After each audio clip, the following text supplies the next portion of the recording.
You know, going through spiritual purification,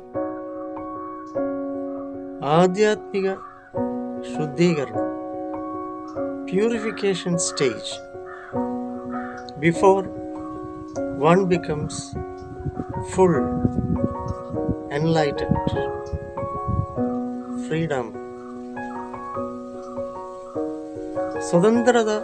സ്വാതന്ത്ര്യം ആധ്യാത്മിക തലത്തിൽ ലഭിക്കുന്നതിന് മുന്നേയുള്ള ശുദ്ധീകരണം അതീവ കഠിനമാണ്, തീവ്രമാണ്, പരീക്ഷണമാണ്, വേദനാജനകമാണ്. It is very painful, agony, struggling, suffering, plenty of strain, stress.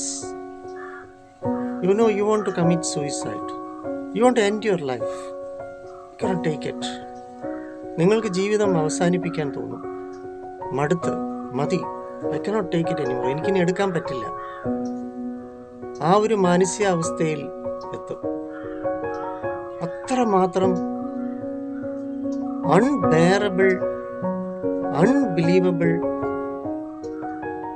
അൺഎക്സ്പെക്റ്റബിൾ, നമ്മൾ അപ്രതീക്ഷിതമായിട്ട് പ്രതീക്ഷിക്കാത്ത തലങ്ങളിൽ നിന്നൊക്കെ അടികൾ, ഇടികൾ, തൊഴികൾ മാനസിക, ശാരീരിക, വൈകാരിക തലങ്ങളിൽ വരും. And that's the purification stage. ആധ്യാത്മിക തലത്തിൽ ഇത് കടന്നു പോവുക തന്നെ വേണം. ജന്മജന്മാന്തരങ്ങളുടെ കർമ്മങ്ങൾ ശുദ്ധീകരിക്കപ്പെടുകയാണ്. എങ്ങനെയാണോ നിങ്ങൾ ഒരു ഭിത്തി പെയിന്റ് അടിക്കുന്നതിന് മുന്നേ അതെല്ലാം ചരണ്ടി വൃത്തിയാക്കി അതിൻ്റെ പായലൊക്കെ കഴുകിക്കളഞ്ഞ് വളരെ ശ്രമമാണ്, വളരെ എഫേർട്ടുള്ളതാണ് എന്നതുപോലെ നമ്മുടെ ആത്മാവിനെ ശുദ്ധീകരിക്കുന്നത് വലിയൊരു പ്രക്രിയയാണ് പ്രകൃതിക്ക്, പ്രപഞ്ചത്തിന്. നാം അതിലൂടെ കടന്നു പോകുമ്പോൾ വലിയ പരീക്ഷണമാകയാൽ 1% അല്ലെങ്കിൽ കണിക പോലും ഇല്ലാത്ത സംശയം പ്രകൃതിയിൽ, പ്രപഞ്ചത്തിൽ, ദൈവത്തിൽ അർപ്പിച്ച് സറണ്ടറിങ് ടു ഓൾമൈറ്റി ഗോഡ്, ശരണാഗതി, അതാണ് പ്യൂരിഫിക്കേഷൻ സ്റ്റേജ്.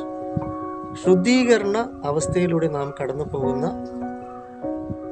അവസ്ഥ വളരെ കഠിനമാണ്, പ്രയാസമേറിയതാണ്, ബുദ്ധിമുട്ടുള്ളതാണ്, എല്ലാ തലങ്ങളിലും വേദനാജനകം തന്നെ ആയിരിക്കും.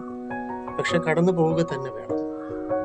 ഒടുക്കം ഈ ഹാമർ ത്രോ ഉണ്ടല്ലോ, ചെയിൻ ആൻഡ് ബോൾ എറിഞ്ഞു കഴിയുമ്പോൾ കിട്ടുന്ന ഒരു ആനന്ദം, പ്ലഷർ, അല്ലെങ്കിൽ ഷോർട്ട് പുട്ട് എറിഞ്ഞു കഴിയുമ്പോൾ കിട്ടുന്ന ആ ഒരു പ്ലഷർ ഉണ്ടല്ലോ, സെയിം എഫക്റ്റാണ് ഇത് പ്യൂരിഫിക്കേഷൻ സ്റ്റേജ് കഴിയുമ്പോൾ നമുക്ക് കിട്ടുന്ന enlightenment state. So B with that. God bless you all.